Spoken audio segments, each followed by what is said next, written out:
The next game on our docket here is, guess what? The Phoenix Suns and the Los Angeles Clippers.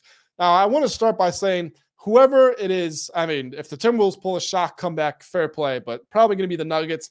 And if another team plays them beyond them, if the Suns get past the Nuggets, and if they make it to the NBA Finals even, whoever they play for the rest of these playoffs needs to write them a thank you card, needs to write the Clippers a thank you card, because the Clippers have taken more than their pound of flesh off of these guys. Chris Paul, Devin Booker, Kevin Durant, averaging a combined 42.2 minutes per game.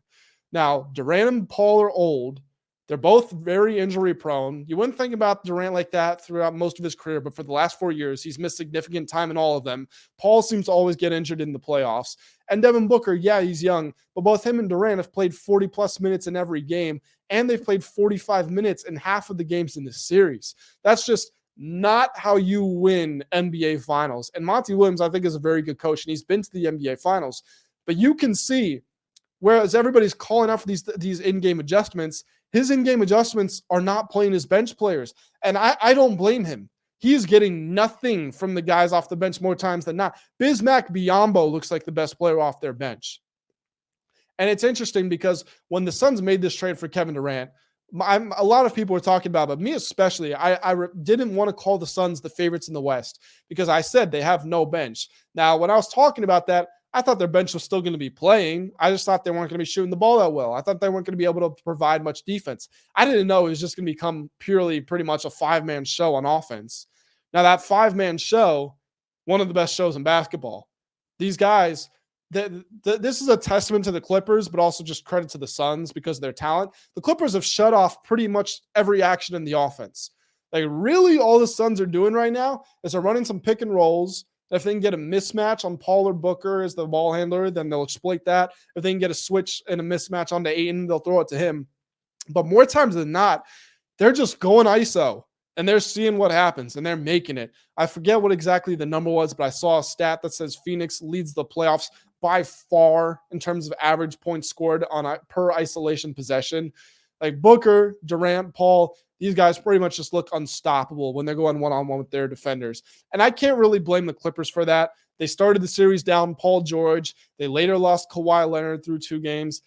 I don't think Kawhi is going to play again in this series. I would love him to because I picked this series to go 6, and it looks like it's going to end in 5. But Kawhi is not somebody who's going to get out there because the season's on the line. Even if he can play, if he's not 100%, he has a track record. He's proven he's not going to go out there and play. So I have no reason to expect him to play. And I think the Suns are going to get this done in 5.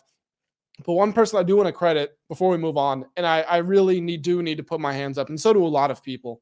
Russell Westbrook, I am sorry for coming at your head for so long. The past couple of years, you haven't been good. You've been really bad, actually. You've been inefficient. You've been a detriment to your team on both sides of the basketball. You've been turning the ball over. You've been moody and mercurial. I thought you were on your way out of the NBA. Not because you didn't have the skill to be in the NBA, but I thought you were going to have an Allen Iverson situation where you weren't going to accept your role and teams weren't going to be turned off by you. And I mean, I didn't think you were going to go play in Turkey like Iverson did, but I thought it was coming to an end. And you have been unbelievable in these playoffs. You've been the best defensive player in the series by a mile. You're averaging 26 points, 7.5 rebounds, 7.3 assists on shooting splits of 46, 41, 88. Again, guys, this is Russell Westbrook. This is not somebody you think of as a model of efficiency. 41% from the three-point line, 88% from the free throw line, including 2 huge clutch free throws in game 1 to effectively seal the game before he made the game-sealing defensive play. It's awesome. He's been awesome. He deserves all of the praise in the world. All Russell Westbrook criticism is coming to an end for the foreseeable future because he has just been so good. So good. Now, all that being said, the line is Suns minus 12, and I'm going to be riding with the Suns here. I don't care. That's a big spread. The Clippers, I think they're pretty much out of answers. They've had to shy away from using their big guys, their Zubac's and their Plumlees, because the Suns are exploiting them on the drop coverage, and they really just mostly don't switch them out, but anytime they do, it's barbecue chicken wherever they were. And then when you've got the smaller lineup out there, like Ty Lue's playing 5 guards at some points, you don't have the length and versatility that Paul George and Kawhi Leonard would offer you. So would my lean be different? Even if they're having the problems with the drop coverage, if they could get George and Leonard out there, would my pick be different? Absolutely. But I'm going to go with Suns minus 12. They've won a couple of games in this series already by that margin. I think that's what's going to happen to them, unfortunately.